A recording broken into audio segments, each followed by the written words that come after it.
Tak já vás tady všechny vítám na této přednášce o Tanzánii a tuhle přednášku organizuje Kostel na Dvojce K2 spolu v kooperaci s misionářkou Zuzkou Sedláčkovou, který tady chci přivítat. Můžeme zatleskat.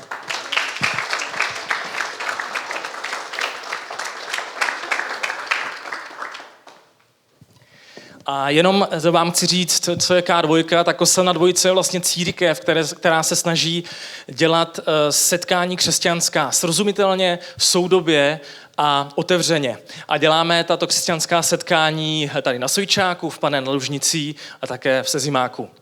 Takže moc díky, že jste přišli. Já tě tady, Zuzi, znovu vítám a předtím, než ti dám slovo, tak se jenom zeptám, jestli můžeš něco málo o sobě říct.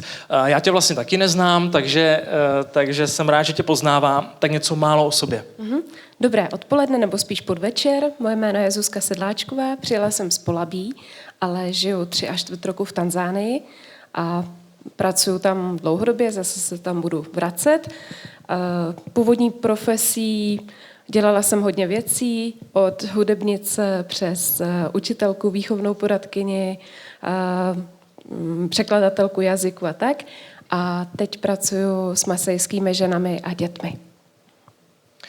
Chci se tě zeptat, my budeme mluvit o Tanzánii a já se chci zeptat, kdy ses vlastně poprvé dostala do Tanzánie, možná za jakým účelem, co tě k tomu vedlo?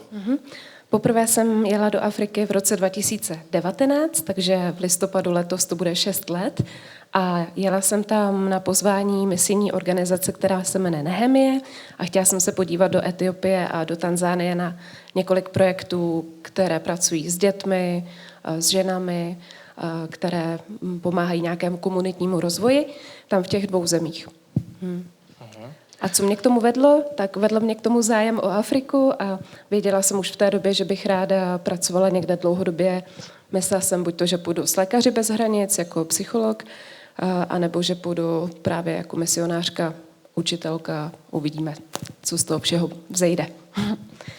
Super. A já se chci zeptat na otázku, jak bys popsala víru Masajů, protože my známe tu českou víru. Česká víra je hodně ovlivněna komunismem, je hodně ovlivněna českým skepticismem.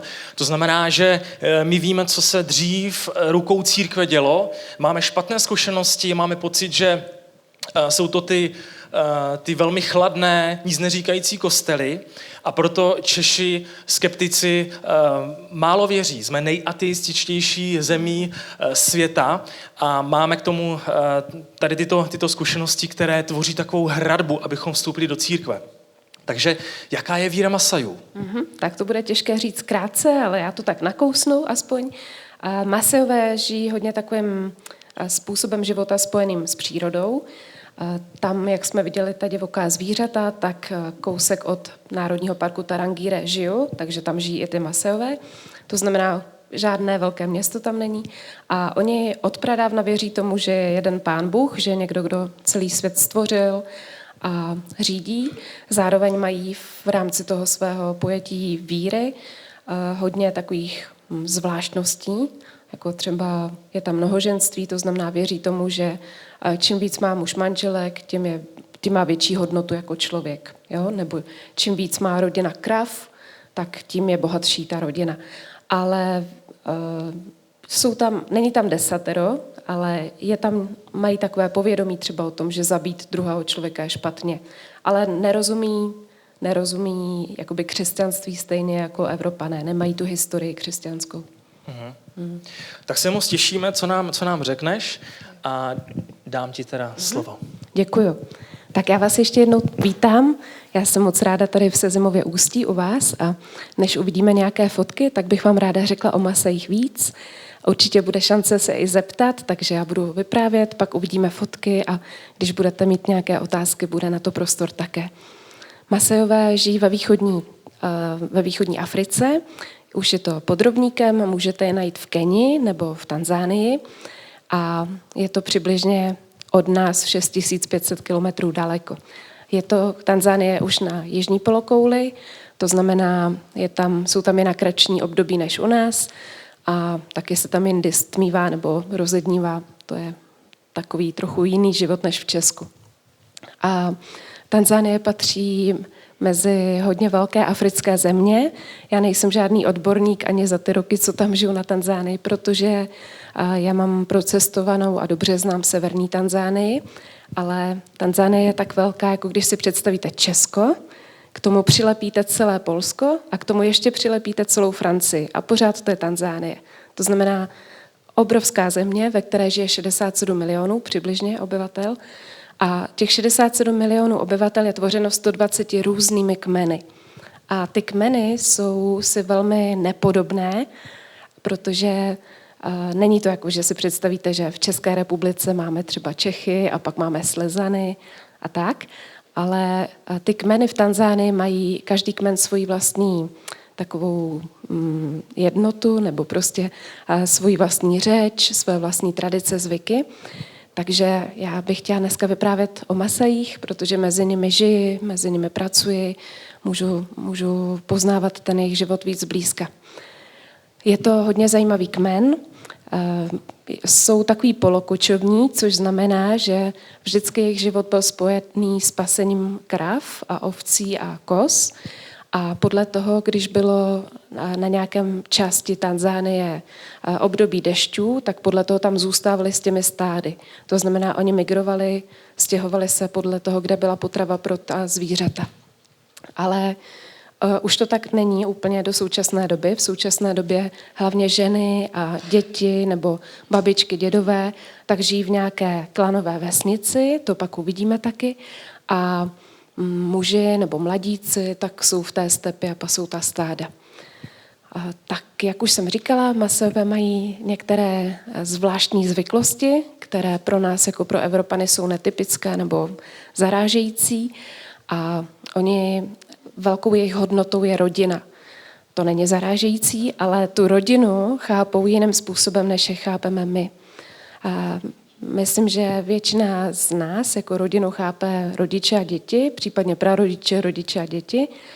A víte, že máte někde taky tetu a strejdu nebo babičku, dědu, ale nežijeme tady v nějaké pospolitosti hodně velkých rodin.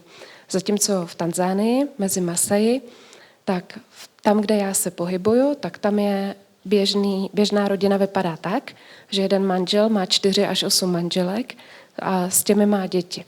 A tady ta rodina společně s prarodiči tak žije v jedné klanové vesnici, těm se říká Bomy a vlastně tvoří takovou jak kdyby soběstačnou jednotku širší. A když někdo má nějaký problém v té rodině, tak ti ostatní se mu snaží pomoct. Na druhou stranu, život žen je mezi Masy hodně složitý. Za ženy se nepovažují jenom ty, které jsou podle zákona dospělé, ale v podstatě ty, které projdou základní školou. Základní škola je v Tanzánii 7 let, to znamená, když je nějaké slečně 13-14, tak pokud měla tu šanci chodit do školy a vyšla školu, tak už se může klidně vdávat. Nevdává se, protože by někoho měla moc ráda, ale vdává se, protože její rodina se domluvila s nějakou jinou rodinou. Když se nějaký mladý muž chce oženit, tak musí nejdřív sehnat docela velké množství krav, aby mohl zaplatit věno za tu nevěstu. Z toho plyne, že často jsou ty sňatky uzavírané mezi výrazně starším mužem a nějakou hodně mladou ženou. Tak já bych vám teď ráda ukázala nějaké obrázky, abyste viděli, jak Masajové vypadají, nebo měli si to představit. A potom bych ráda vyprávěla o tom, co tam dělám a některé jejich příběhy. Tak, o některých obrázcích nebudu mluvit, jenom se můžete prohlídnout. Všechno to jsou lidé, se kterými jsem v kontaktu. Takhle vypadá taková běžná vesnice, ta klanová Boma. To znamená, žijí tam lidé, žijí tam zvířata, jsou tam nějaké malé přístřežky. Ty domy staví ženy vždycky, to nestaví muži. Tak, mezi Masaji je mnoho těch, kteří chodí do kostela, jakéhokoliv, v neděli, protože většinou v té stepi nebydlíte na jednom místě se všemi. Takže jít ve středu na trh anebo v neděli do kostela rovná se potkat nějaké známé, popovídat si, zjistit možná nějaké novinky a tak. Zároveň je ale mezi Masaji hodně živá magie nebo čarodejnictví. To znamená, jsou tam lidé, kteří, když mají nějaký problém, tak klidně zaplatí peníze čarodejnici a budou věřit tomu, že jim nějakým způsobem pomůže. Tak, tahle fotka je z internátu, který tam máme. Je to ne pro sirotky, není to dětský domov, ale je to pro děti z hodně chudých rodin, děti, které by nemohly chodit do školy. Zase, když to trochu vysvětlím, v českých podmínkách máme školu v každé malé vesnici, nebo skoro každé malé vesnici, ale v Tanzanii je to tak, že do školy, třeba konkrétně do té naší, tak to mají děti 9 kilometrů. Až 9 kilometrů. To znamená ráno, ten prvňák, druhák, třeťák až sedmák jde 9 kilometrů do školy a odpoledne zase zpátky. V úterý to stejné, ve středu taky, ve čtvrtek taky, v pátek taky a v sobotu chodí 1. a 4. třída do školy, protože mají potom nějaké státní zkoušky, tak aby byly na to připravené. Tak a ty děti, které žijí hodně daleko od té základní školy, tak vlastně jsou v tom internátu, protože jinak by nemohly mít vzdělání žádné. Tak, tohle je Ráchelka a o téhle holčičce já pak budu vyprávět. Často ve stepi najdeme nějaké popálené děti, protože se tam vaří na otevřeném ohni a velmi často batulata se k tomu prostě přichomítnou a mají nějaké zranění. A to není případ té Ráchelky. Tak já jsem tam v Tanzánii součástí mezinárodního týmu misionářů. Vesnice, ve které pracuji, tak se jmenuje Loltepes, je to hodně malinká vesnice a je to asi 107 kilometrů od velkého města Arusha a přibližně 200 kilometrů od hory Kilimanjaro. Tak v rámci vlastně toho mezinárodního týmu, tak každý z nás se tam stará o nějakou oblast, to znamená, někteří muži se starají o zemědělství, někdo se snaží naučit ty Masaje muže nebo mladíky třeba něco stavět, nějaké domy nebo hloubkové vrty na vodu a tak. Někdo jiný se zase věnuje dětem, někdo další pracuje se ženami, někdo další se stará o auta a tak podobně. Tak, co je mojí prací? Já jsem si původně myslela, že tam jedu učit angličtinu do státní základní školy. Takhle to bylo domluvené, ale Afrika je o tom, že si to můžete 10krát domluvit a ono to pravděpodobně bude ještě úplně jinak. To znamená, i když to bylo nějak domluvené, tak to z té africké strany nevyšlo. Takže jsem tam začala učit v mateřské škole. Ale úkolem té mateřské školky je, aby ten malý Masaj nebo malá Masajka se naučili svahilsky. Svahilština je jeden z úředních jazyků v Tanzánii, ten druhý je angličtina, ale anglicky se domluvíte jenom ve velkých městech, jako je třeba Dar es Salaam nebo Dodoma, nebo někde, kde je velký turismus, ale není to úplně ten jazyk Tanzánců. To je třeba rozdílné od Keni. V Keni žijou taky Masajové a ty mluví celkem anglicky, ale ti Masajové u nás ne.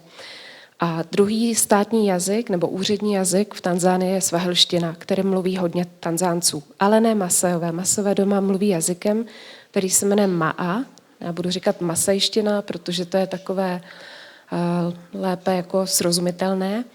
Ty jazyky si jsou tak podobné, jako když si představíte češtinu a francouzštinu. To znamená úplně jiné jazykové skupiny, nejsou tam žádné záchytné body. Když mluvíte svahilsky, nerozumíte Maa a když mluvíte Maa, tu masajštinu, tak zase nerozumíte svahilsky. Takže tady vidíte na té fotce školku, ale není to běžný den, je to, když byly zkoušky, to znamená, máme tam jenom pár dětí, ostatní si hráli venku nebo byli v jiné třídě. A vlastně to malé dítě, ten předškolák, tak se má naučit za 1, 2, 3 roky, podle toho, kolik času potřebuje, tak dlouho tam může být.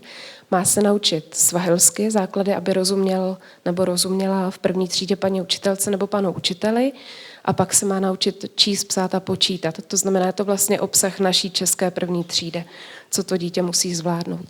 S tím, že doma se svahilsky nemluví, což je vlastně pro ty masajské děti dost složité, protože první, kdo na ně mluví svahilsky, jsme my ve školce. Tak, já pak o tom budu vyprávět ještě nějaké příběhy. A ve škole se nosí uniforma, ale doma děti chodí v těch masajských oblečeních. To, co mám já na sobě teď, tak to je taky masejské oblečení, ale ne z Tanzánie, ale z Keni a je to slavnostní oblečení pro ženy.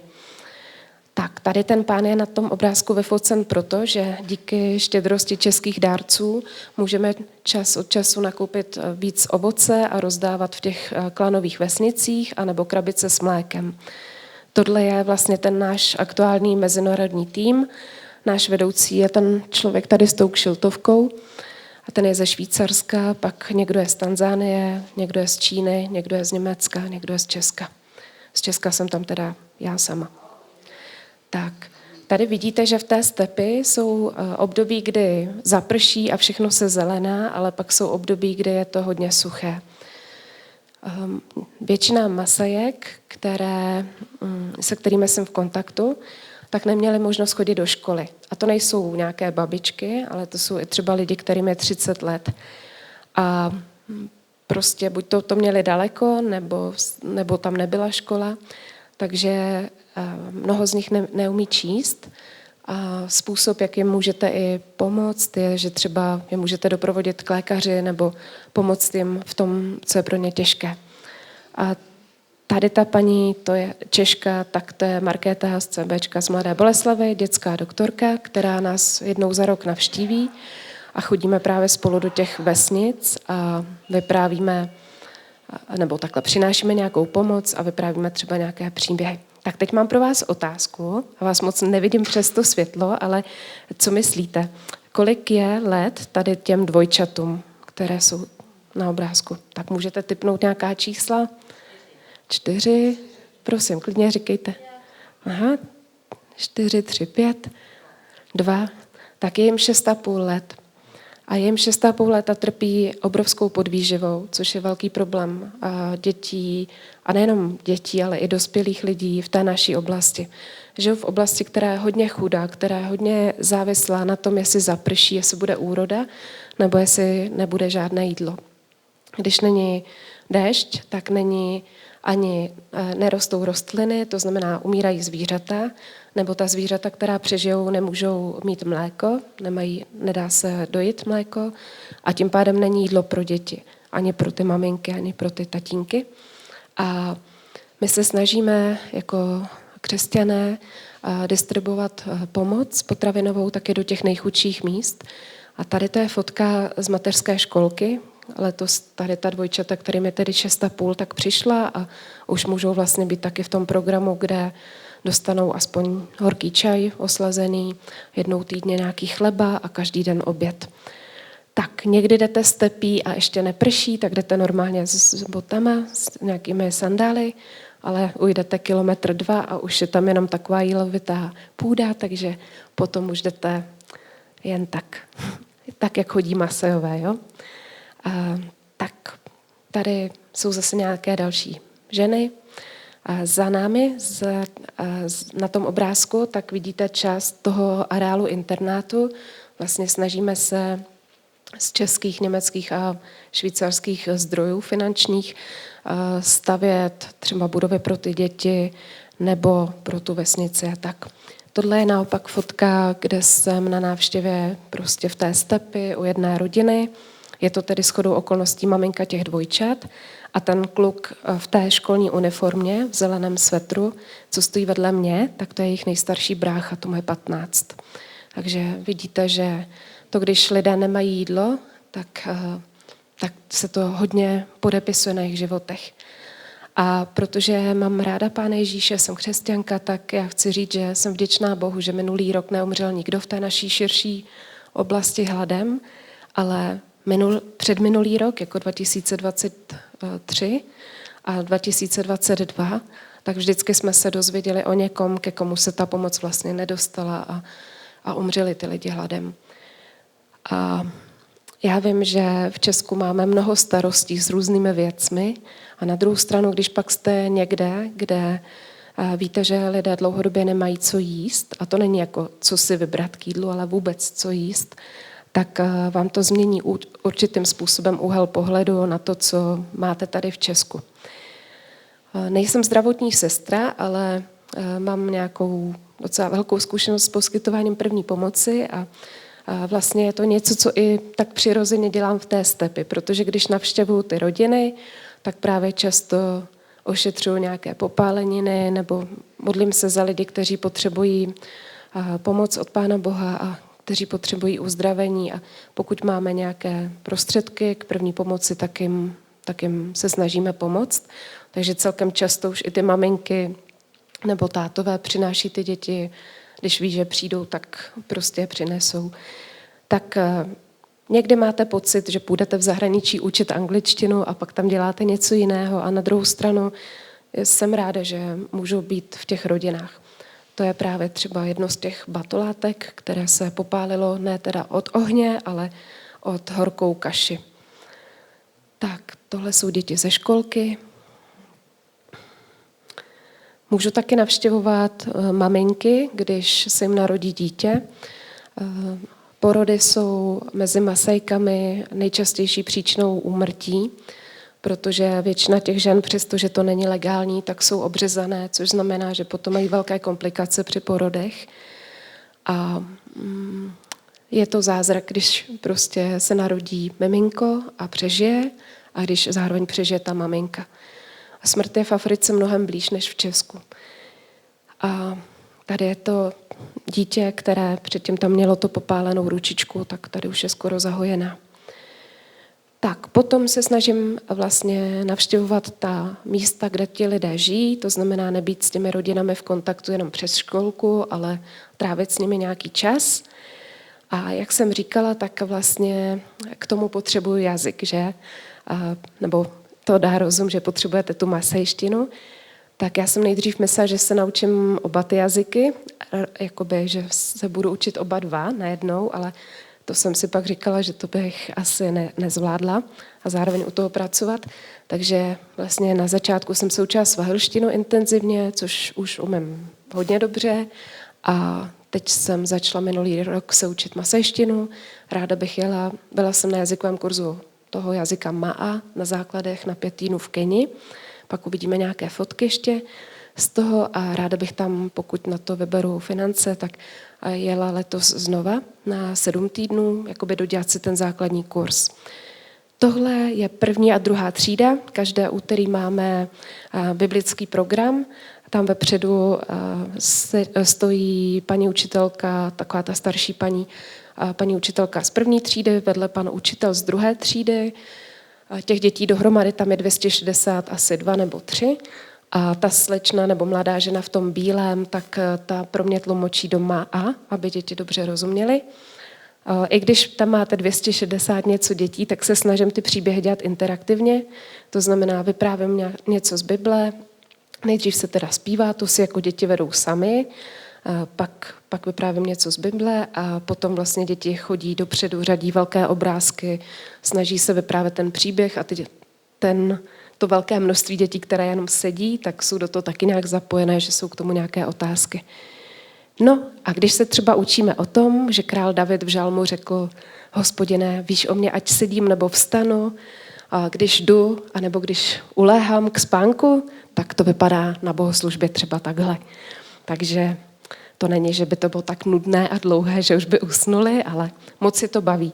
A víte, v Tanzánii je taková zvláštnost, nebo hlavně v té stepi, že tam se věci stále ještě šíří ústní formou. To znamená, ty děti pak nesou domů to vyprávění, které vlastně já s nima můžu sdílet, což z toho mám radost, protože bych si moc přála, aby ta naděje poselství o Pánu Bohu, aby to proměňovalo lidský životy. Když máme možnost jako misionáři, jako ty pracovníci tam, tak nakoupíme nějaké ovoce nebo melouny, nebo pomeranče, nebo jablíčka a rozdáváme to vlastně do těch míst, kde je teda podvýživa. Zároveň potřeb je vždycky v Africe hodně, tak je dobré mít nějaké vlastní hranice, to říkám úplně na rovinu, protože jako běloch nebo běložka v Africe pro mnoho lidí jste peněženka. To znamená, myslím, že je správné, aby člověk věděl, jako kdy ta pomoc dopadne na úrodnou půdu, ale taky, aby uměl říkat ne a nenechal sebou nějakým způsobem jak kdyby manipulovat. Tak, tady k té fotce. kde vidíte děti ze školky, jak se radují z omalovánek, tak k tomu bych chtěla říct takový zajímavý příběh. Představte si, že před asi 3 lety, když jsem tam byla na začátku toho dlouhodobého pobytu, tak jsem právě ošetřovala jednoho chlapečka s popálenou rukou a pak jsem o tom napsala do jednoho křesťanského časopisu a nějakým způsobem se to dostalo ten článek na Slovensko. A tam je v Trnavě, myslím, že to je nějaká křesťanská škola pod církví bratrskou, jmenuje se Narnie. A jedna paní učitelka přinesla ten článek dětem, děti si ho přečetly, nějak je to zaujalo a napsali mi dopis, který poslali do Nehemie v Česku. A zase z té Nehemie, z té organizace, pro kterou pracuju, tak ten dopis nafotili a poslali mi ho a mě to moc potěšilo. A to bylo, už je to asi fakt 3 roky. A minulý rok se ozvali z té školy znova, já jsem jim teda mezi tím poslala nějaký kalendář a tak, a jakože děkuju. A minulý rok mi napsali, my bychom chtěli dělat nějaký mikulášský jarmark a rádi bychom vybírali peníze na školku v Loltepes. Co by se vám hodilo tam do Afriky? No a tak my jsme se poradili s těmi dalšími učitelkami a právě poslali jsme 3 možnosti a jedna z nich byly tyhle omalovánkové knížky. Masejské dítě vidí pastelku poprvé ve školce, poprvé se zkouší malovat ve školce, papír taky normálně není v té chýši, jako žádné kreslení a tak. A to znamená, pro ty děti kreslit je něco vzácného. No a představte si, že ty slovenské děti vybrali tolik peněz, že my jsme mohli nakoupit asi 229 knížek, které teda jsou, že 160 z nich je ve školce a ty další budeme používat prostě potom, až tyhle dojdou. A máme z toho velkou radost, protože to je něco, co je vlastně dárek jakoby od dětí dětem. Tak. Tady je školka, ale nová budova. No a takhle to vypadá každou sobotu. A prostě se jde s velkým vědrem a s prádlem někam docela daleko, kde je voda, kde je dostupná voda. A tam se půl dne pere prádlo, pak se suší různě na zemi, pak se zase naskládá do těch věder a jde se domů. Pracují hodně děti a maminky. Tatínkové rokujou pod stromem. Tak, tady uvidíte pár fotek z Keni a pak vám řeknu příběh o té Rachelce a pak bude čas na otázky. Tak, to je sice v Keni, ale je to trh s ovocem, který vypadá hodně podobně i u nás v Tanzánii. Keňané i Tanzánci Masajové mají hodně téměř totožnou kulturu, bych řekla. Takhle se schází církev. Neznamená to, že když jste křesťané, že máte bohoslužbu někde vevnitř, v domě. Často ji máte prostě pod stromem. Lidé si přinesou buď židličky, nebo se sedí na zemi, nebo se stojí. Tak keňské Masajky se zdobí mnohem víc než ženy v Tanzánii, ale zase Masajové z Keni, muži, tak ty chodí hodně v civilu, podobně jako muži v Česku, ale zase muži v Tanzánii chodí v těch různých hábitech. Tak tady to je řeznictví hned vedle hotelu a předtím se pase ještě oslík. Tak v Keni jsou docela dobré cesty, ale kdekoliv je na cestách dobytek, tak tam je důležité, aby vy jste jim dali přednost. Tohle jsou někteří z těch mých učitelů masejštiny. No, mohla jsem zkoušet číst asi 60 let staré noviny v Má. Tím jenom chci doložit, že to není, že ten národ nemá žádnou kulturu, nebo že by to byli nějací jako barbaři. Tak tady to je v té škole, tam mi pan učitel ukazoval různé artefakty. Tady stojím jako ten masejský válečník, asi bych tak nechtěla stát dlouho. No, tady to už je. Jo, to je takový typický super dárek. Takže když jste na nějaké návštěvě a někdo si vás hodně považuje, tak dostanete živou slepici. Jak ji pak dopravíte domů, to už je na vás. Ta naše jela na motorce, takhle mezi řidičem a mezi mnou. A chtěla jsem říct přežila, ale přežila asi jenom 2 dny, než ji paní kuchařka udělala jako oběd, takže nepřežila úplně dlouho. Tak tahle paní, která stojí vedle mě, tak ta vyrábí tady ty kožené pásy z korálky A myslím, že všechny ty pásy, které tam ukazuje a které já držím a ona drží, takže to vyrobila za 5 dnů. Kromě toho je zdravotní sestra v jejich místní nemocnici, protože v Keni ta zdravotní péče je jako víc dostupná. Tohle v Národním parku.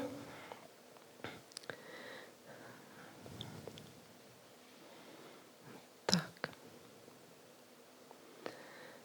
Takže zase část toho týmu těch učitelů, což bylo teda velmi vtipné, protože pokud vy jako turista z České republiky pojedete do Národního parku, tak když vystoupíte z auta, tak na vás jako na bělocha se vrhne spoustu lidí, kteří jsou oblečeni africky a budou vám nabízet, že když se s nimi vyfotíte, tak takhle, když jim zaplatíte, takže se s nima můžete vyfotit. No a my jsme přijížděli k tomu Národnímu parku a teď v celém tom autě vidíte, kdo seděl v autě. Jo? Takže jediný běloch a hodně Masajů. Takže jsme zmátli takové ty lidi, kteří tam číhali na ty turisty, protože sice k nám přišli a pak zjistili, že vystupují samý Afričani, takže to vzdali trochu. Tak, takhle vypadá vlastně ten oděv, kdybych měla všechny ty ozdoby, což já na sobě teda nenosím. Tady za ty fotky jsem moc ráda, ty jsou z trhu a je to z místa, kde se obchoduje s kozami a s ovečkami. Je to výlučně mužská práce a tady bych se nedostala, kdyby se mnou nešli ty učitelé. A tohle jsem nemohla fotit já, protože to by mě asi tam nepustili, takže to je sice focené mým telefonem, ale fotí to ty muži, jinak bych tam nemohla procházet. Tady ta paní se jmenuje taky Zuzana a s tou se pojí takový zajímavý příběh. První středu během toho pobytu v Keni, tak my jsme šli koupit nějaké ovoce, zeleninu a já jsem teda na ten trh měla chodit, jako že budu zkoušet mluvit masajsky, ale to jsem ještě neuměla tu první středu, takže jsem na ní mluvila svahilsky a ona, tam musíte si vyměnit hodně nějakých jako dvořilostních frází, jako dobrý den, jak se máte, co vaše rodina a tak. Nemůžete hned říct dobrý den, já jdu pro 2 kila banánů, to by bylo jako považovaný, že jste hodně nezdvořilí. No a ona hned začala říkat těm lidem okolo, já mám dneska zákaznici z Tanzánie. A já jsem úplně byla pav, jak je možný, že to ví. Jako jsem tam byla 3 dny v Keni a ona poznala ten můj jazyk, že ta svahilština tanzánská je taková jakoby víc opravdová, zatímco Keňani do svahilštiny dávají hodně výrazů z angličtiny. Takhle vypadá řeka, když neprší. Takže to není poušť, to je vádí řeky, pak zaprší a za 2 dny, někdy za 1 den, to je najednou řeka, jak když lužnice, jo? To ne jako potůček. Tak i v Keni jsem mohla navštěvovat rodiny a trávit s nimi nějaký čas. Jsem za to hodně ráda. Taky jsem mohla být v církvi, takže tohle je po bohoslužbě fotka. Zase s nějakými těmi dalšími lidmi. Mohla jsem se podívat na nějaké střední školy, ale jenom jako návštěva, takže krátce se pozdravit. Masové jsou úžasně pohostinní, ať už v Keni nebo v Tanzánii. A třeba tady ta babička, když jsem k ní přišla na návštěvu a ona věděla, že studuju masajštinu, tak mě na těch korálkách učila barvy. Ale nebylo to úplně jednoduchý. No a v Tanzánii máme hodně divokých zvířat, což je skvělý. Někde jste k nim tak blízko, jako tady k té žirafě. Někdy blíž. Takže já myslím, že teď vám řeknu o Ráchelce, anebo možná teď je prostor na nějakou otázku a pak řeknu o Ráchelce nakonec. Tak, kdo se nebojí zeptat, můžete?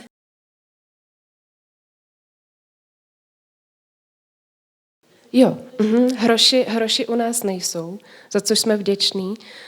Žijou víc jakoby na jih, jako v té střední Tanzánii a kde já jsem viděla hrochy osobně, tak to bylo na keňské straně, když jsme byli v Národním parku Masai Mara, který je od nás víc na sever a hroch je naprosto nebezpečné zvíře pro člověka.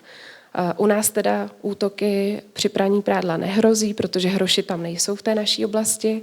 U nás 2 zvířata, která jsou nejvíc nebezpečná, respektive 3 druhy zvířat, která jsou nejvíc nebezpečná tam, kde žiju, tak to jsou buvoly. Pokud buvol je 1 nebo 2, tak útočí na lidi a jsou to zabijáci, jakože prostě to se neubráníte. A druhý vlastně nejčastější úmrtí po útoku zvířetem, tak to jsou mamby černé, anebo prostě jiný prudce jedovatí hadi. A sloni jsou nebezpeční, ale slony nemáme tak jako sloni tam u nás nežijou celý rok. Přichází jenom, když je největší období sucha a oni cítí tu vodu. Ale potom masové hodně dávají pozor a děti třeba nepřijdou do školy, když ví, že tam je sloní stádo. Znám osobně jednoho masejského, teď už mladého muže, který když pásl ovce a bylo mu 12, tak ho vlastně napadl hroch a skoro ho zabil. Jo, doteď má velký vlastně poškození nohou, velkou ztrátu hybnosti. Hroch nezabíjí, aby sežral, on je bíložravec, ale prostě hodně nebezpečný. Tak jo, nějaká ještě otázka? Ano?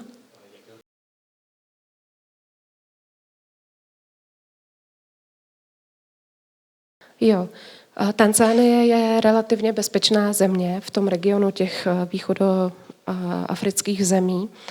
To znamená, je tam nějaký systém policie, to ano, ale třeba policie v té naší oblasti hodně hlídá, jestli tam není nelegální,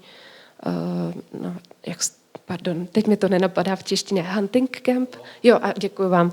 Jestli tam není nelegální lov, takže proto jsou tam třeba ty jakoby místní policisté, ale u nás v té severní části Tanzánie tam se nějak nemusíte jako člověk bát. Obecně Masajové jsou velice takový ochranářský, takže tam ani já jako žena se nemusím nějak bát. Samozřejmě dodržujete bezpečnostní pravidla, nechodíte v noci někde, kde nemáte chodit, ale spíš kvůli zvířatům, kvůli hyenám nebo právě kvůli těm divokým zvířatům. Co se týká nebezpečí od lidí, tak za ty 3 až 4 roku jsem to zažila jenom jednou, že by na nás jako někdo mířil zbraní. No. Ale jinak, a bylo to jako hodně přes čáru toho, co se normálně děje. Takže stejně si myslím, že to je pořád bezpečné. Na druhou stranu, tím, jak je Tanzánie tak obrovská země, tak mám třeba kamarádku, která pochází z Německa, že 35 let v Tanzánii a ta paní žije u hranice na jihu s Mozambikem, kde je hodně radikální islám v Mozambiku a tam do té jejich jakoby misijní stanice, tak už německá vláda neposílá dobrovolníky, protože už to vyhodnocují, jako že tam je velké bezpečnostní riziko.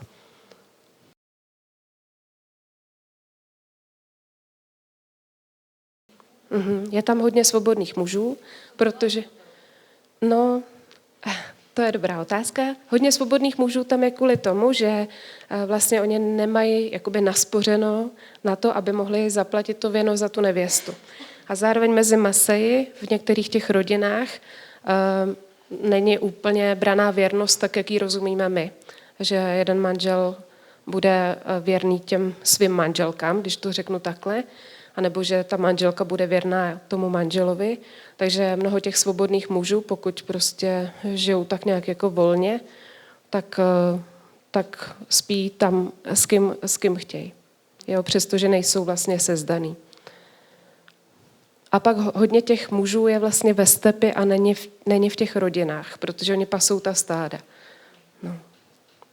Tak možná jedna poslední otázka pro tuhle chvíli a já pak budu vyprávět. Jo, já jenom nevidím, ale můžete.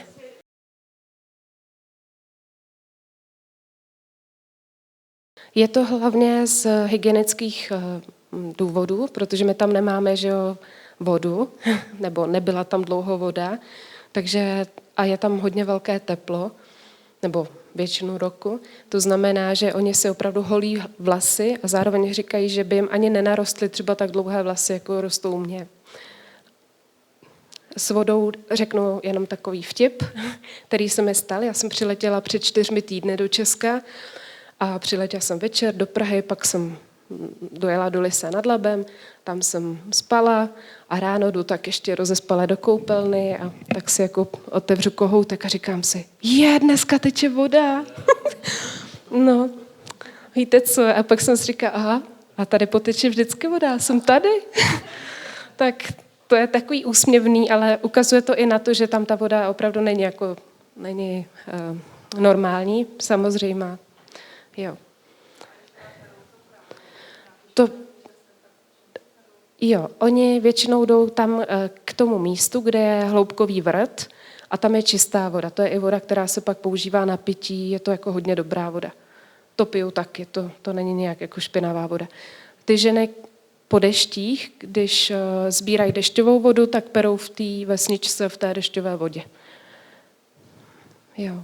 A jinak je pro mě vždycky takovou zvláštností, že ty děti nechodí nějak jako špinavé. Samozřejmě, když zaprší a je tam bláto, tak takový ty úplně nejmenší děti v těch boumách, v těch klanových vesnicích, ty milujou to, že se kluci v tom hrajou, běhají tam. A tak myslím, že maminky mají, že jsou hodně tolerantní, nebo prostě je nechají si v tom pohrát a pak je večer vydrbají do čista, ale třeba ve škole nechodí tam vlastně špinavé děti. Jo. Ani ty dospělí nejsou nějak jako opravdu nosí čisté věci. Tak já vám teď povím o té holčičce, a tady můžu dát o té Ráchelce. Někdy vám přijde do cesty člověk, u kterého byste to vůbec nečekali, a nám vlastně v té misijní stanici pomáhají docela mnoho jako místních lidí, takže někdo tam dělá kuchaře pro děti, někdo tam dělá jakoby tetu, která se stará o ty děti, když se vrátí ze školy, někdo další spravuje traktor, někdo další seje fazole a kukuřice, což jsou ty dvě jediné komodity, které tam vlastně rostou na těch polích, nebo které můžou přinést nějakou úrodu. No a máme tam taky paní, která tam zalévá v tom období, kdy je sucho půl roku, tak zalévá mladé stromky, aby prostě neuschly. A ta paní, to je maminka tady té popálené holčičky.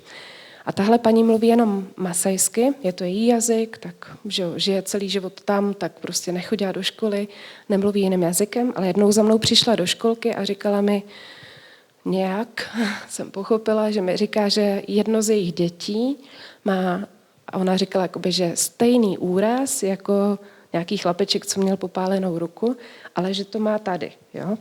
A jestli můžeme přijet. A ta její klanová vesnice, ta je hodně daleko.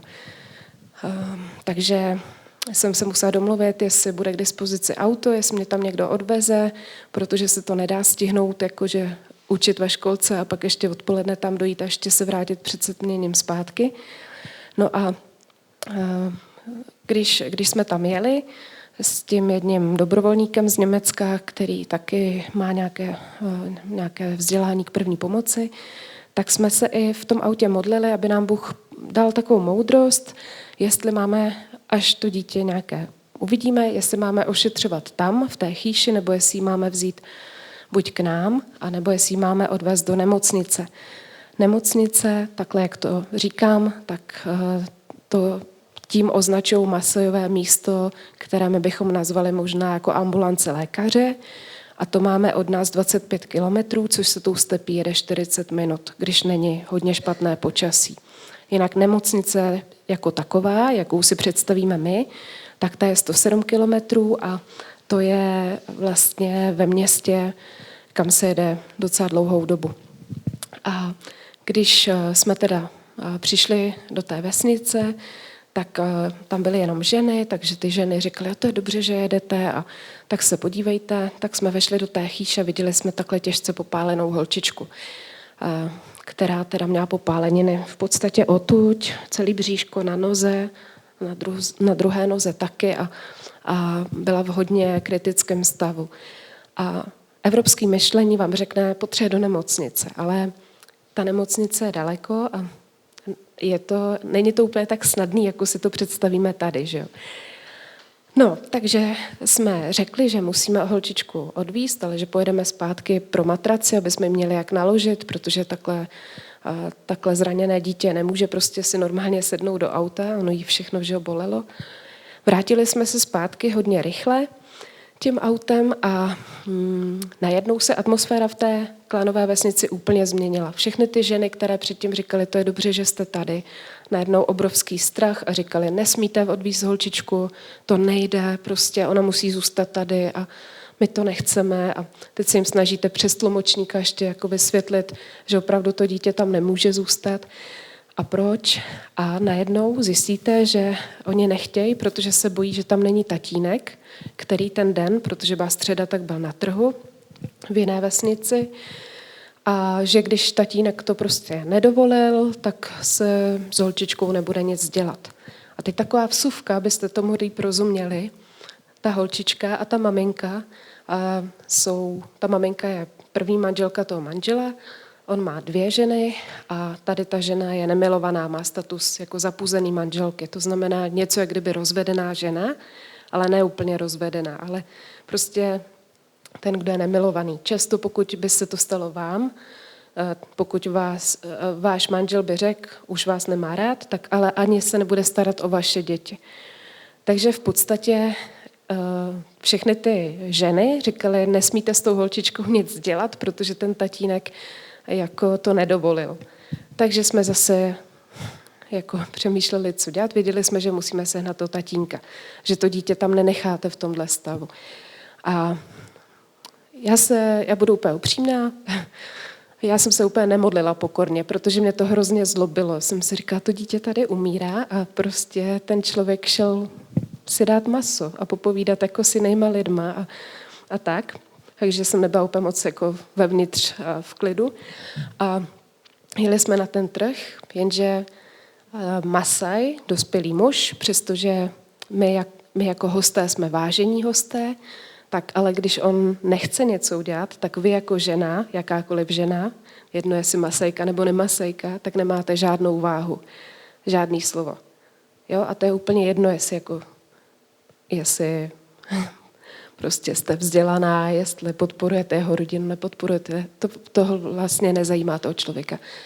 No a tak jsme se modlili a Pán Bůh nám přivedl do cesty starostu z té oblasti Masaje, který je hodně takovej spravedlivý muž. Není úplatnej, má rád ty lidi, snaží se o rozvoj té komunity a je to takový vzácný člověk. A tak jsme mu říkali, proč tam jsme. Teď na tom trhu si představte, že třeba 600 lidí, takže to ani nemůžete najít toho člověka. A on říkal, seďte v autě, já to zařídím. A díky Bohu sehnal toho tátu. Táta teda, my jsme mu jako ještě znova řekli, co potřebujeme, nebo co bychom chtěli udělat. A tatínek řekl, dobře, já pojedu s váma do té vesnice, můžete tu holčičku odvízt, když to zaplatíte vy. Tak když víte, že to dítě je krok od smrti, tak jako neřešíte, jestli to zaplatíte nebo nezaplatíte. Jenom tím chci něco ukázat. Chci tím ukázat, že věřím, že Pán Bůh má záměr s lidským životem a někde to okolí může házet klacky pod nohy. Pak jsme se dozvěděli, že to byl ten tatínek, který tu holčičku strčil do toho ohně, protože 4letý dítě se vám nezraní tím způsobem jako ona, že bude mít popáleniny tady všude. Věřím tomu, že 4letý dítě možná by šáhlo na ten oheň, ale rozhodně by tam samo nespadlo, nezůstalo ležet tak dlouho, dokud má zuhelnatěný části těla. A ta holčička přežila. Byla 8 dní v nemocnici a potom ještě 8 dní u nás v tom intru. Udělali jsme jí a té mamince tam takový pokojíček, aby prostě jsme mohli převazovat ty rány, aby šla zpátky domů až v čase, kdy si jí to úplně zahojí. A víte, já si myslím, že Pán Bůh má záměr s tou Ráchelkou. My jsme pak zjistili, že v té rodině širší je velký domácí násilí a proti tomu nemůžete nic dělat. To prostě na to nemáte páky. Ale já věřím tomu, že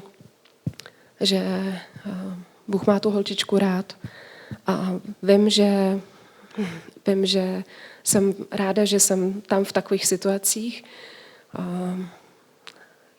protože můžu vidět, že Bohu záleží na každém, i na tom, kdo má kolem sebe možná zázemí, kde je nemilovaný nebo kde to je těžký. Tak jsem ráda, že tam jsem. Teď jsem v Česku na 3,5 měsíce a těším se, až pojedu zase zpátky. Jsem tam doma.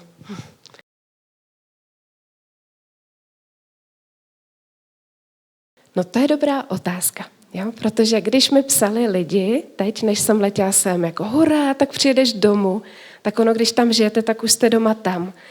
Já mám v Česku ty svý lidi, tak samozřejmě stejská se mi třeba po neteři, po synovcích, po mojí ségře, jako jo, ale doma jsem tam, takže jako stýská se mi, chybí mi les, chybí mi tvaroh, jo, kromě lidí, ale jinak vlastně, teď se mi zase stýská tam. To je součást, jako po těch lidech tam, a to je součást té práce, že máte vlastně najednou jakoby 2 domovy, jo? 2 místa, kde na obou místech jste doma.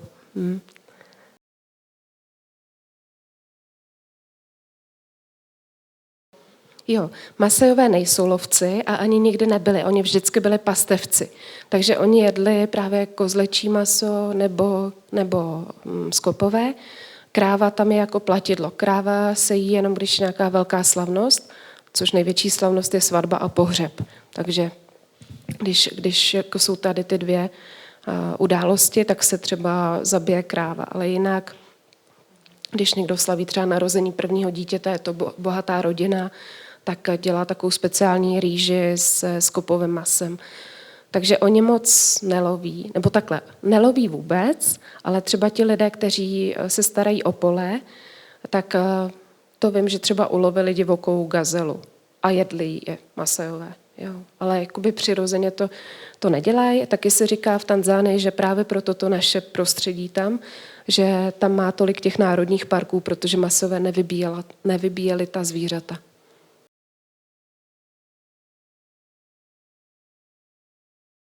Ne v jedné místnosti, ale u jednoho stolu.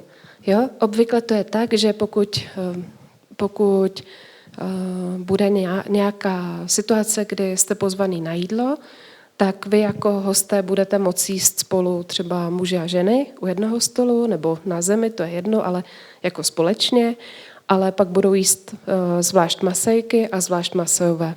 Můžou na sebe vidět, ale nebudou jíst u stejného stolu.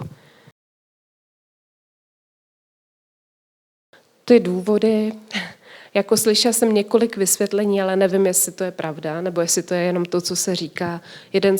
Jedno z těch vysvětlení, co jsem třeba slyšela, takže muž se jako stydí, aby ho žena viděla, když on jí maso konkrétně. Jo, a pak jsem zažila, ale to už byla jakoby ta mladší generace, třeba pod 30 let, kde ti muži normálně v běžném dnu jedli společně se svojí rodinou, ale pak, když byla nějaká právě ta velká slavnost jako stylu svatba nebo ten pohřeb, tak tam to je hodně, tam se sedí opravdu i hodně daleko od sebe. Ono totiž může to být i tím, to mi vysvětlovali v Keni, že když se zabije zvíře, tak každý druh masa je pro někoho určitého. Takže něco konkrétního, nějaká konkrétní část je pro muže, konkrétní část je pro ženy, něco je pro děti, něco je pro babičku. Jo, jakože to mají takhle rozdělené, ale vlastně nevím opravdu, proč to je. Jo. Aktuálně se pohřbívá do rakve a do vykopaného hrobu. Mluvíme o tom, jak je to ve stepi. Ve městě jsem viděla i hřbitovy, ale na ty hřbitovy se pak už nechodí. A dřív to bylo ještě třeba před 40 lety, že prostě jenom to tělo toho zemřelého člověka odnesli někam do stepy a sežrala ho zvířata. Divoká, jako hyeny a šelmy kočkovité. Ano? Jo, a pohřbívá se hodně rychle, protože je tam prostě teplo. No.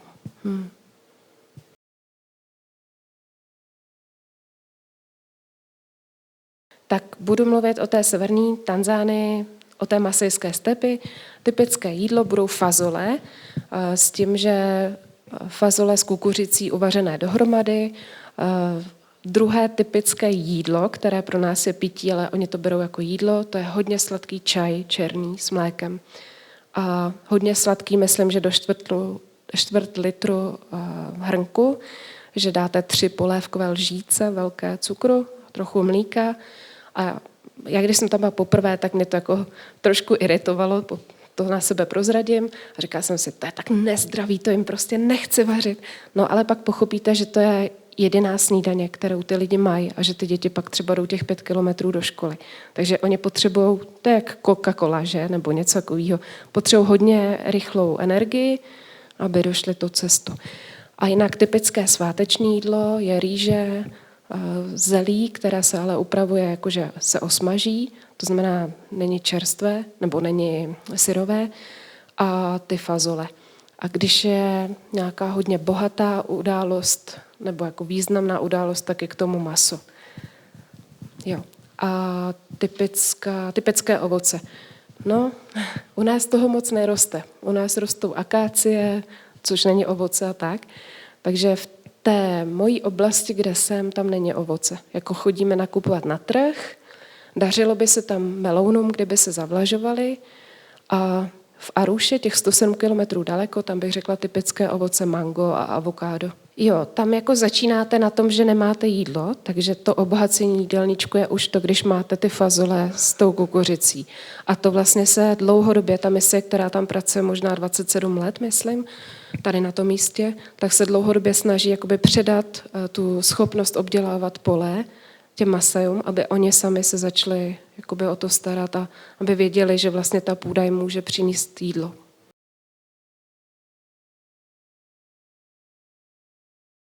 Je to moc fajn, jako je to rozhodně lepší než v Dar es Salamu, tam bych nemohla dlouhodobě fungovat, tam je hodně vysoká vzdušná vlhkost. My jsme ve vnitrozemí té Tanzánie, zároveň je to hodně vysoko, ono to vypadá, že je to taková jako plošina náhorní, ale jsme mezi 1500 a 1700 metrů nad mořem. To znamená, vždycky říkám, chodím po Krkonoších, ale vypadá to placatě. A teploty nejtepleji je prosinec a leden, protože jsme na jižní polokouli, takže když jsou ty největší horka přes den, tak je to kolem 37 stupňů a je tam vysoký sluneční záření, protože jsme hodně jakoby blízko k rovníku.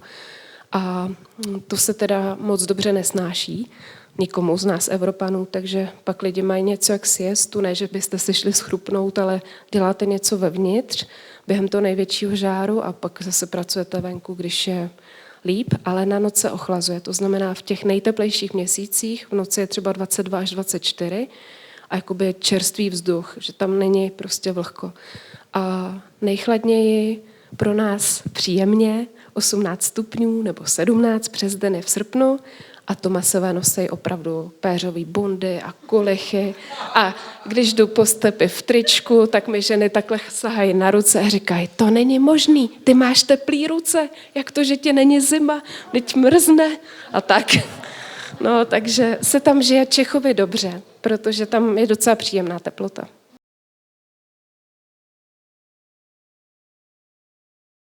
Já nevím jako statistiku tady k tomu, ale nedožívají se moc vysokého věku podle toho, kolik vidím, že potkávám jakoby babiček a dědečků.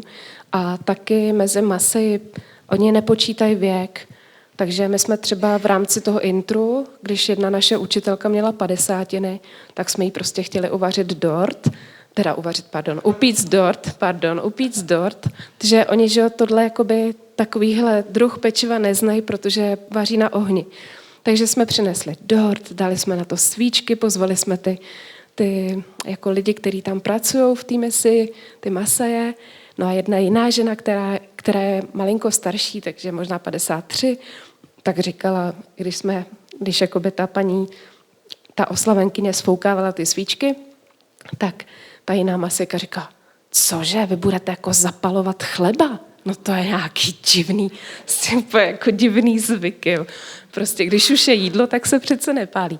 No ale proč to říkám? Protože už za ty 50 v podstatě ta paní oslavenkyně, a pak jsem to zažila ještě víckrát, že jsou jako vděční, že se dožili takového věku a je to jak kdyby u nás 80.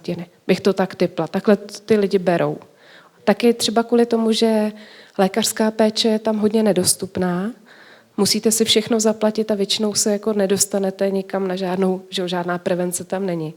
Takže když už je někdo nemocný, tak většinou je dlouho nemocný doma a pak teprve to jde nějak řešit, pokud na to má peníze. Ale většinou ty lidi se nedožívají úplně vysokého věku. Jo, spíš dva tatínkové to domluvějí, nebo tatínek a nejstarší bratr domluvějí ten sňatek, ale tam není nic jako institut chození.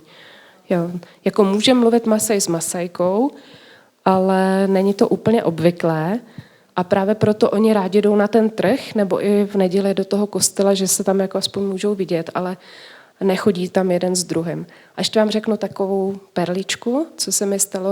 Já jsem tam vlastně byla v roce 2019 poprvé, jenom jako na chviličku. A v roce 2021, když trochu pominul covid a bylo možné létat, tak jsem tam letěla na 7 týdnů jako dobrovolník, ale už přímo na to místo, kde pracuju. No a tak jsem tam dělala co bylo potřeba.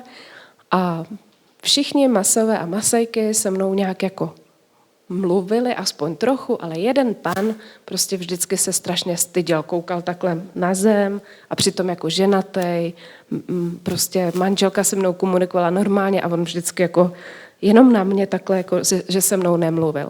No a vždycky přinesl nějaké věci, které bylo od něj potřeba jakoby převzít, někam to zapsat. No a jednou tam nebyli, v tom domě byli další lidé, ale nebyli jako k dispozici, aby to převzali, tak já jsem to převzala, on zase jako nekomunikoval a já jsem mu chtěla nabídnout, jestli chce kávu nebo čaj. Jenže káva, čaj se řekne svahilsky čaj, normálně takhle, jak to slyšíte, takže mluví česky, je to dobrý, ale káva se řekne kahava. Jenže, jak tam pořád jedeme i anglicky, že jo, jako s tím týmem mezinárodním, tak jsem mu řekla místo kahava coffee, jenže coffee taky něco znamená ve svahilštině. Takže já mu říkám, on se jmenuje Olendidaj, on takhle teda na mě nekoukal a já říkám, Olendidaj, chceš facku nebo si dáš čaj? tak od té doby už se na mě dívá, už se na mě směje a vybral si čaj. Tak to jsou jen takový perly. No. Jinak, jestli chcete slyšet malinko svahilštinu, malinko masejštinu, tak vám řeknu a pak už asi skončíme, že? Nevím. Ještě ne, jo? Tak nevím, tak ještě ne. Tak mám mluvit, nebo vy se zeptáte? Jo? Jo, to je dobrá otázka. No, jakože mezi Masaji, to, když manžel zapudí tu manželku, tak to je brané jako rozvod. Jo? Jakože je to brané, že on už k ní nemá žádnou povinnost, bych to řekla takhle, ale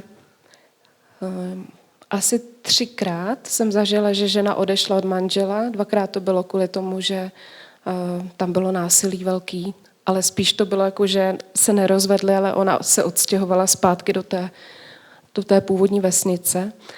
A jinak třeba, když manželka ovdoví, tak by se neměla vdát znova, protože ona se vlastně kdyby vdala do té rodiny toho manžela, takže ty děti, které se jim narodily, už jsou počítány jako, že jsou v rodině toho manžela.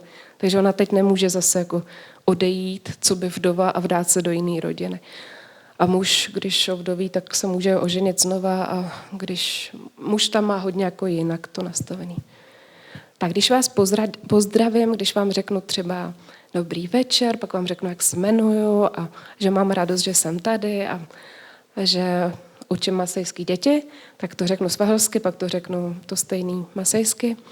Takže ve svahilštině to bude habari za Johnny, nina je tva Zuzana, nime fura hisana kuva hapa, nime fania kazika mam valimu, pamoja vatoto vadogo čekeča. Takže učím malí děti ve školce. A když to řeknu v masejštině, tak by to bylo enta supa pohoky, a ara en vali můj, onkera kutity čekeča, a angua enkope ulaja, ara Zuzana. Tak. Takže takhle to zní. No, já nevím. Bych řekla, že podobný tam je to Zuzana. A ještě to je takový vtipný, že oni Masové nemají z, takže ty Masejky v mém okolí, tam je hodně variant mýho jména a asi nejlepší je Susa. Tak jakože je tam taková výrazná velká paní a to vždycky Susa. Tak já myslím, že poslední otázka asi, jestli někdo ještě chce. Ano. Jo, se ptáte vy, co sedíte vzadu? Jo, dobrý. Ne, to je dobrý, jenom tam je světlo. Ne, jako Tanzánie by vůbec nemusela být chudá země, ale Tanzánie má obrovský nerostný bohatství a tak, ale je to v rukou málo vyvolených lidí. A víte, Masové tam nejsou jeden z těch kmenů, který by byli ostatními Tanzánci moc přijímaní, právě protože oni žijou v těch chýších. Jo, pak máte města jako Dar es Salaam, který bude vypadat jak, já nevím, České Budějovice v něčem, jo, že tam budou tam prostě supermarkety, budou tam lidi žít v domech, budou tam banky a tak. Masové žijou hodně v té přírodě a jsou braní tak jako kdyby na okraji v něčem, ale třeba v Keni to tak není. V Keni jsou Masové i v parlamentu a a na vysokých školách a tak. Takže finanční podpora, že by tekla k Masajům přímo z Tanzánie, nevím o tom. Jo, malárie u nás není, ale třeba u Viktorijního jezera, který je od nás 1000 kilometrů daleko, tak je, nebo na Zanzibaru je. Tak to znamená, tohle, jakože malárie u nás není problém. Místní lidi mají často břišní tyfus. Před rokem a půl jsme se snažili dělat nějakou osvětu, protože najednou byl obrovský výskyt cholery a zjistili jsme, že ty lidi v té oblasti, když začalo pršet, tak začali pít vodu prostě jako v té stepi z louží a tak. A to je taky těžký. Jo? Pak si říkáte tak a mluvíte s tím týmem, mluvíte s těmi masy, kteří tam mají docela velký vliv, tak říkáte, tak co kdybychom nakoupili třeba mýdlo a dali těm lidem mýdlo a prostě poučili je, že si potřebují mít ruce a tak. A oni říkali, no můžeš to udělat, Zuzko, ale nepovede to k tomu, co si myslíš. Oni to budou mít jako dárek od Evropanů a nechají si to jako na neděli, na to, aby si mohli hezky jako navonět nebo prostě hezky jako vykoupat. Sice voda z belíku, ale stejně, ale rozhodně se nebudou mít jako ruce po použití záchodu, protože ty jsi jim dala mýdlo. Takže nějaké věci jsou těžké. Když tam chcete letět vy do Tanzánie, ať už jako turista nebo pracovat, tak jsou nějaká očkování, která jsou nutná, což je očkování proti žluté zimnici, což je pro ten celý region nutný. A určitě doporučuji proti břišnímu tyfu a proti žloutenkám. A jinak třeba, co já potřebuji, nebo co myslím, že je dobrý mít, tak proti vzteklině, protože jsem ve stepi a je tam hodně i divokých psů a je tam výskyt vztekliny, takže to je prostě lepší nepodcenit. A nemocnice, která by nám v tom případě pomohla, kdyby nás takový pes pokousal, je v Keni, takže to jako nechcete riskovat.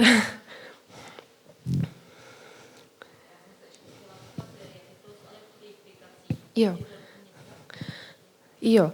Tak elektřina před 2,5 lety byla zavedená do té naší vesnice, ale neznamená to, že je proud. To znamená, jsou tam od pantáty vedou dráty. No, je to tak, že možná průměrně 3 večery jsou, že je světlo a 4 večery nemám světlo. No, takže se chodí brzo spát. Některé místa veřejný mají solární panely na sobě, nebo aspoň nějakou jakoby solární baterii, ale zase je problém, že v té stepě je sice vedro, ale často je tam pod mrakem, takže ono se vám to jako nenabije natolik, abyste pak mohli svítit hodně. Takže, ale na tohle si zvyknete. Můj největší stres je, když není voda dlouho. To vím, že nesu lehce. Jakože máme nějaký nádoby a tak, ale jako to, že jenom nejde proud a nenabijete si telefon a že nebudete moc prostě jako nevím co dělat něco na počítači, tak víte, že třeba za 2 týdny se dostanete do toho velkého města a tam to půjde. Jo, přesně bych to řekla, jak jste to řekl, je tam nějaký signál. Jo, takže jo, jako můžu používat WhatsApp, jo, mimochodem tady pak budou někde takové kartičky, že se budete moct vzít s kontaktem, asi jsou tam na tom pultu. Takže můžu používat WhatsApp a zprávy většinou přijdou a odejdou, ale když třeba posílám fotku nebo video, tak to někdy ze stepy neodejde. A e-maily skoro nikdy nejdou otevřít u nás. Ale ve městě, těch 107 kilometrů daleko, tam to funguje normálně. Jo. Tlačítkový mobily na zavolání, ano. No málo z nich má jakoby nějaký chytrý telefon. Ono to není ani, nevím, myslím, že jim to asi toho tolik moc neříká. A zase ve městě to bude jiný. Jo? Ve městě tam si představte prostě velkoměsto, tam je všechno. Takže od velké kriminality přes velkou možnost nějakého lepšího života nebo zajímavějšího zaměstnání, dobrých škol, dobrého jídla, ale drahého jídla taky. Tak jo. Jo.